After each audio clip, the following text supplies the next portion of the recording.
சிவராயனின் காதல் கதை அத்தியாயம் -12 கடவுள்கள் கருணையை வர்ணக்கின் நிழல்கள் மறக்கும்போது விருப்பப் போர். போர்க்களம் வெடித்தது நம்மிடையே நெருப்பு நடமாட்டம். காற்றில் பெயர் தூதரின் இறுதி மூச்சு அறையை குளிர்வித்தது.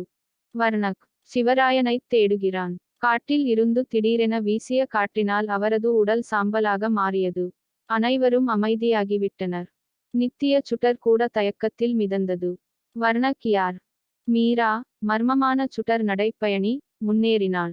வர்ணக் குழப்பத்தின் பிறப்பிடம். உடைந்த ஒப்பந்தங்களிலிருந்து பிறந்தது, துரோக தீப்பிழம்புகளால் ஊட்டப்பட்டது. அவர் ஒரு காலத்தில் பாதுகாவலராக இருந்தார். இப்போது ஒரு விழுங்குபவராக மாறிவிட்டார்.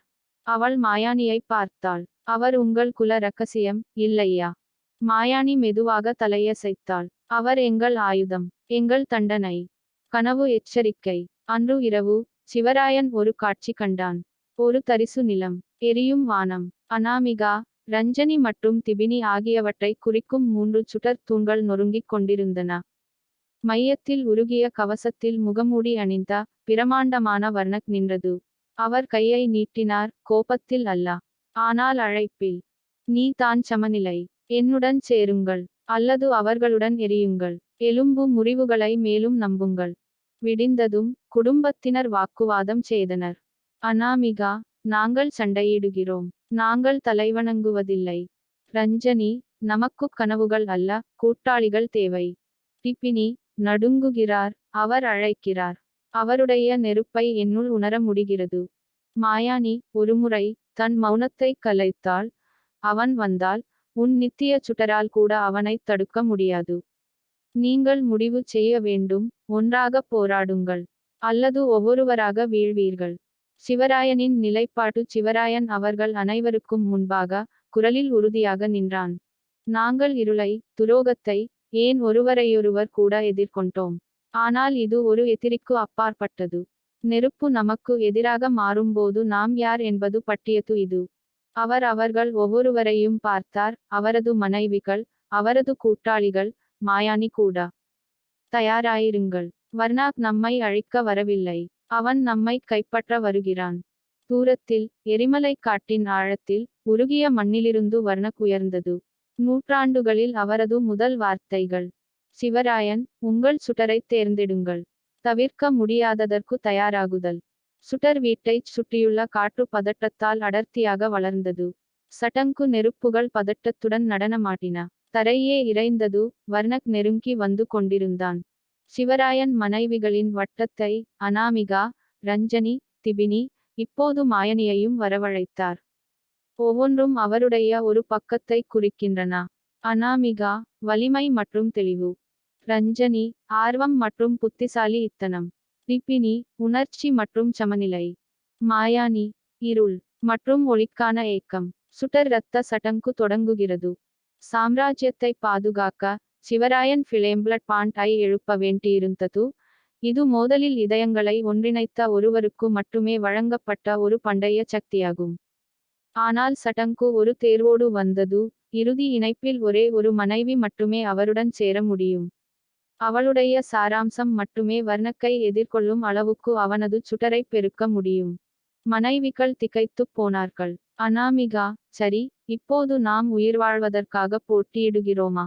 ரஞ்சனி, அல்லது உங்கள் உதவிக்காகவா? திபினி, மெதுவாக, நம்மில் யாரும் போதுமானதாக இல்லாவிட்டால் என்ன செய்வது? மாயாணி, முன்னோக்கி அடியெடுத்து வைக்கிறார். அப்படியானால் நான் உனக்காக எரியட்டும். தீப்பிழம்புகளுக்கு இடையில் கிழிந்தது. சிவராயன் கண்களை மூடிக்கொண்டு தன் ஆன்மாவை ஒவ்வொரு பிணைப்பிலும் அலைய விட்டான். அனாமிகாவின் தீ கூர்மையானது, போரில் கடினப்பட்டது, துணிச்சலானது. ரஞ்சனி ஒரு விண்கல் போல எரிந்தாள், வேகமானது, சிலிர்ப்பூட்டும், ஆபத்தானது. திபினியின் உடல் புகையால் மூடப்பட்டிருந்தது, மெதுவாக, குணமாகி, கணிக்க முடியாதது. மாயாணியின் குழப்பமாக இருந்தது. ஆனால் அதற்குப் பின்னால் துக்கம் இருந்தது, முழுமையடைய வேண்டும் என்ற ஆசை. பின்னர் அவன் கண்களைத் திறந்தான். நான் தேர்வு செய்கிறேன். உங்களில் யாரையும் தனியாக இல்லை. நான் உங்கள் அனைவரையும் தேர்ந்தெடுக்கிறேன். சாத்தியமற்ற தேர்வு நிஜமாக்கப்பட்டது. இழந்த 4 மடங்கு சுடர் சடங்கு ஐ பயன்படுத்தி சிவராயன் அவற்றின் சாரங்களை ஒற்றை இணைந்த பிணைப்பில் இணைத்தார். நெருப்பு மளமளவென பற்றி எரிந்தது. சின்னங்கள் அவர்களின் தோலில் எரிந்தன. அவர்களின் கண்கள் பகிரப்பட்ட ஆற்றலால் பிரகாசித்தன. வர்ணக் அதை மைல்களுக்கு அப்பால் இருந்து உணர்ந்தான். காட்டில் அவர் சிறிது நேரம் நின்றார். அப்போ அவன் விதிகளை மீறத் துணிகிறான். பிறகு நான் முடிவை மீண்டும் எழுதுவேன். மார்ச் தொடங்குகிறது. சக்திகள் விழித்தெழுந்து அன்பு நெருப்பில் புத்துயிர் பெற்றதால் குடும்பம் தங்கள் வீட்டின் விளிம்பில் ஒன்றுபட்டு நின்றது. வர்ணக்கின் நிழல்கள் தெரிந்தன. மற்றும் முதல் முறையாக சிவராயன் பயப்படவில்லை. வானம் அழுது தீப்பொறிகள் வீசும் நாள். அது வானத்தில் ஒரு விரிசலுடன் தொடங்கியது. மேகங்களின் வழியாக ஒரு சிவப்பு கோடு கிழிந்தது. வர்ணக் வந்திருந்தார். காட்டில் உள்ள ஒவ்வொரு மரமும் வணங்கின. ஆறுகள் நீராவியாக சீறிப் பாய்ந்தன. சுடர் இல்லத்தில் இருந்த புனித நெருப்பு நீல நிறமாக மாறியது. இது இனி ஒரு எச்சரிக்கையாக இருக்கவில்லை. அது போர். The flame four stand. Anamika, Ranjani, Dibini மற்றும் மாயானி ஆகியோருடன் இப்போது ஆன்மாவில் இணைந்த சிவராயன் கரந்த் சிகரத்தின் மலையில் நின்றான். அவர் 4 இதயங்கள், 4 காதல்கள், 4 சுடர்கள் ஆகியவற்றிலிருந்து ஒளியை பரப்பினார். அவருக்குப் பின்னால் ஒன்றுபட்ட கிராமங்கள், சுடர் வேலை செய்பவர்கள், ஆவி பிணைப்பாளர்கள், நிழல் பார்ப்பவர்கள் போருக்குத் தயாராக இருந்தன.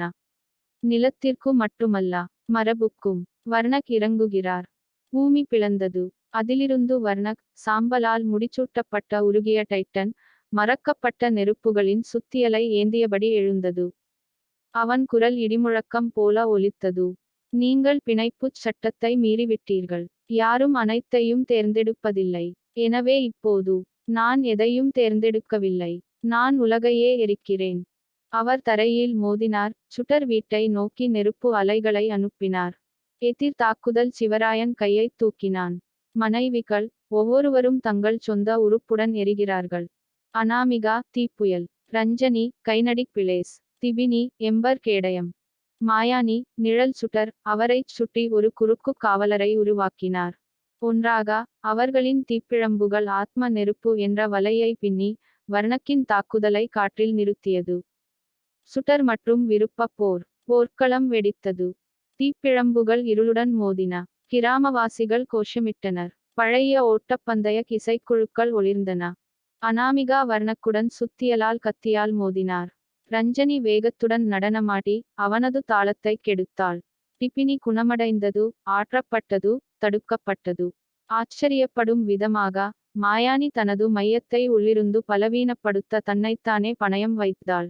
மற்றும் சிவராயன். அவர் நித்திய சுடரை அழைத்தார். பூமியின் ஆழத்தில் தேர்ந்தெடுக்கப்பட்டவர்களால் மட்டுமே வரவழைக்கக்கூடிய தெய்வீக நெருப்பு. ஆனால் பிறகு ஒரு திருப்பம். வர்ணா தடுமாறத் தொடங்கியதும் ஒரு புதிய இருப்பு களத்தில் நுழைந்தது. சிவராயனின் மறக்கப்பட்ட இரட்டையர். உறைபனியில் உறைந்து வெறுமையின் கண்கள். நீங்க சுடரை எழுப்பினீங்க தம்பி. இப்போது நான் எல்லாவற்றையும் முடிவுக்கு கொண்டுவரும் உறைபனியை கொண்டு வருகிறேன். இறுதி மோதல். வர்ணக் மற்றும் சிவராயனின் உறைபனியால் சூழப்பட்ட இரட்டையர்கள் இணைந்த சுடர் 4உடன் மோதியபோது வானம் கருஞ்சிவப்பு மற்றும் பனிக்கட்டியாக விரிசல் அடைந்தது. ஆனால் சிவராயன் அனாமிகா, ரஞ்சனி மற்றும் திபினி ஆகியோருடனான தனது பிணைப்பிலிருந்து வலிமையைப் பெற்று சோல்ஃப்ளேரை கட்டவிழ்த்துவிட்டார். இது தூய அன்பு, தியாகம் மற்றும் ஒற்றுமையிலிருந்து உருவான இறுதி தெய்வீக நெருப்பு. உறைந்த இரட்டையர் உடைந்து போனார். வர்ணக் கர்ஜித்தான். ஆனால் சிவராயனின் விழித்தெழுந்த உண்மையின் எடையில் அவனது உருகிய மையப்பகுதி சரிந்தது. நீங்கள் ஒரு சுடரைத் தேர்ந்தெடுக்க வேண்டியதில்லை. உங்கள் இதயம் அனைத்தையும் தாங்கும் போது. அமைதி மீட்டெடுக்கப்பட்டது. காடு குணமடைந்தது. மீட்கப்பட்ட மாயானி இழந்த நிலங்களுக்கு நெருப்பு ஞானத்தைக் கற்பிக்க தனிமையான அலைந்து திரியும் பாதையைத் தேர்ந்தெடுத்தார். எரிந்த அறிவை மீண்டும் கட்டியெழுப்ப திபினி கிராமத்திற்கு திரும்பினார். ரஞ்சனி சுடர் கலைகள் மற்றும் சிரிப்பில் புதுமையின் தீப்பொறியாக மாறினார். மேலும் அனாமிகா சிவராயனின் வலிமை தூண். அவருக்குச் சமமாகவும் கூட்டாளியாகவும் நித்திய சுடரின் பாதுகாவலராகவும் அவருக்குப் பக்கத்தில் இருந்தார்.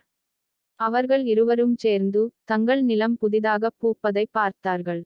சிவராயனின் காதல் கதை. ஒரு புதிய அத்தியாயம் தொடங்குகிறது.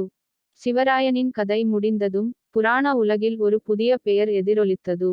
ருத்ரா கபூர் கே. மோட் இன்டர்நேஷனலின் இந்தியாவின் மிகவும் சக்திவாய்ந்த இரக்கமற்ற மற்றும் குறைபாடற்ற உடையணிந்த தலைமை நிர்வாக அதிகாரி. குளிர் கணக்கிடப்பட்டது. நெருங்க முடியாது. ஒரு நாள் வரை விதி அவனால் கட்டுப்படுத்த முடியாத ஒருவரை அனுப்பியது. ரியாவை சந்திக்கவும். ஃபேஷனின் காட்டுத் தீப்பொறி. ரியா டெல்லியைச் சேர்ந்த ஒரு துடிப்பான, சுயமாக உருவாக்கிய ஃபேஷன் வலைப்பதிவர், தற்செயலாக நேரடி தொலைக்காட்சியில் ருத்ரா கபூரை அவமதிக்கிறார். அவன் கோபமாக இருக்கிறான். அவள் பயமற்றவள். அவன் அதிகாரத்தை பட்டியது. அவள் பேரார்வத்தை பட்டியது. அவன் உத்தியை பார்க்கிறான். அவள் ஸ்டைலை பார்க்கிறாள். ஆனால் பதட்டத்தின் கீழ் ஒரு வேதியியல் உருவாகிறது, அது வெறும் தலைப்புச் செய்திகளை விட அதிகமாக தூண்டுகிறது. ருத்ரா கபூர், நீங்கள் ஓடுபாதையை சொந்தமாக்க வைத்திருக்கலாம், ஆனால் நீ ஒருபோதும் என்னை சொந்தமாக்க மாட்டாய். அது போலவே, ஒரு புதிய காதல் கதை தொடங்குகிறது. ருத்ரா மற்றும் ரியா, ஹை ஹீல்ஸ் உள்ள இதயங்கள், தலைமை நிர்வாக அதிகாரியை உடைத்த வருவல். காத்திருங்கள், ஒரு புதிய நெருப்பு எழப் போகிறது. சிவராயனின் காதல் கதை சீசன் -2 தொடரும்.